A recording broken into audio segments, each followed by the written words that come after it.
ইস, বৃষ্টি পড়ছে, আজ স্কুল ছুটি। কি মজা, কি মজা। আজ বর্ষার দিন, খিচুড়ি আর ইলিশ হলে কেমন হয়?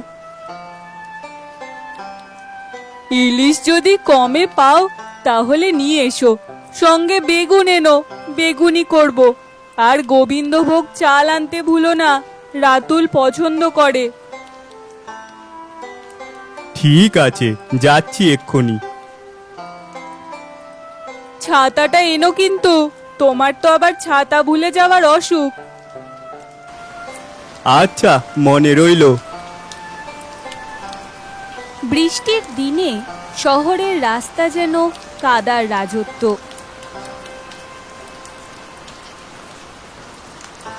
নিন ভাই, একদম টাটকা দেশি বেগুন হবে।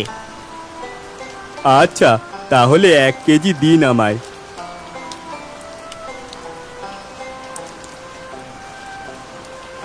বলছি, আপনি আমাকে 1 টাকাও দেননি, মাছ পাবেন না।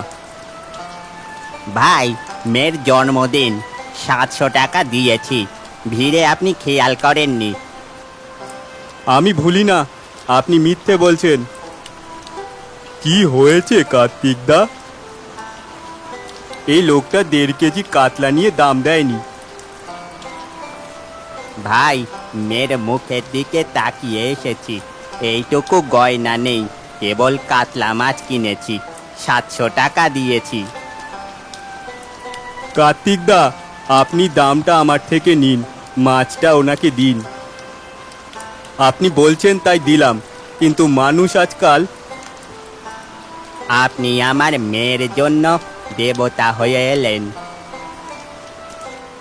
আমারও মেয়ে আছে, আপনার মেয়ের জন্মদিনে আমার পক্ষ থেকে এই সামান্য উপহার। লোকটি ধীরে ধীরে চলে যায়। বৃষ্টি তখনও পড়ে চলেছে।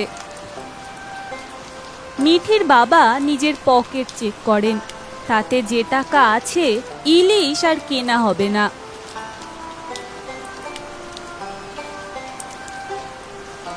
নিন কাকা, টাটকা গোলাপি লোটে। 1 কেজি দিন তাহলে, সঙ্গে একটু চুনো আর নদীর চিংড়িও দিন। ইলিশ এনেছো? না সাথী, পারিনি আনতে। কি হয়েছে বলো?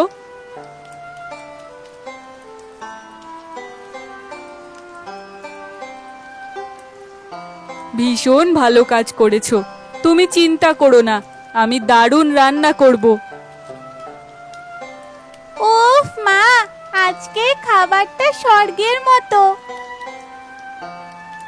ওই মেয়েটির জীবনে ভালোবাসা আর শান্তি আসুক।